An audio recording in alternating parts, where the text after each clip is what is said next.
management team reflected upon completion of the program. We were united, we were on the same page, we knew what we were trying to achieve. But we needed to have a shared buy-in from the councillors. In a local government perspective, the councillors are essentially the board of the organisation. So it was imperative that the board was committed to what management was trying to achieve, and that's why we embarked on a program post the management colloquium with the exec and councillors.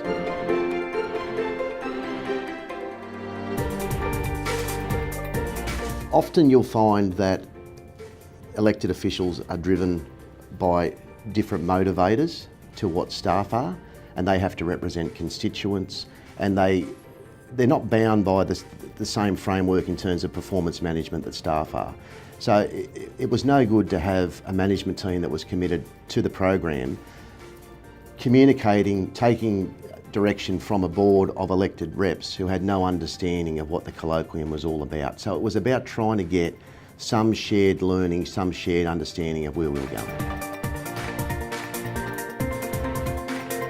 I think it was a worthwhile exercise. It was a unique opportunity because it took the exec and the elected officials out of the day-to-day, board directing staff reporting to a board.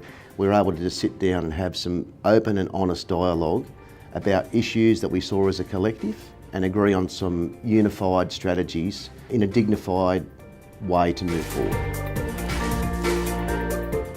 In terms of maintaining the learnings with the councillors, it's no different to the staff. Like the staff, we've rolled out key learnings with the councillors. We've workshopped key learnings with the councillors. When we redeveloped our values, we actually workshopped those with the councillors as well.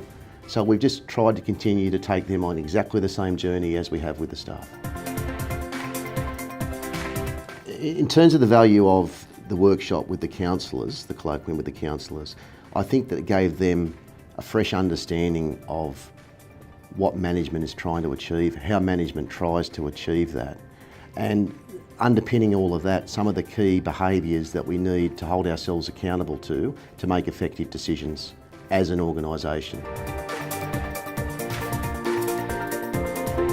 In terms of my advice to other CEOs or GMs, I think that a couple of days with the councillors is a very worthwhile exercise. I don't think that you can do a colloquium with all of your staff in a complete vacuum to councillors, where essentially your board has no understanding of the values and what you're fundamentally trying to achieve. And I think that's the worth of the exercise. Whilst they may not always be held to account for those behaviours, at least they understand exactly where we're coming from and what we're trying to do and how we conduct ourselves.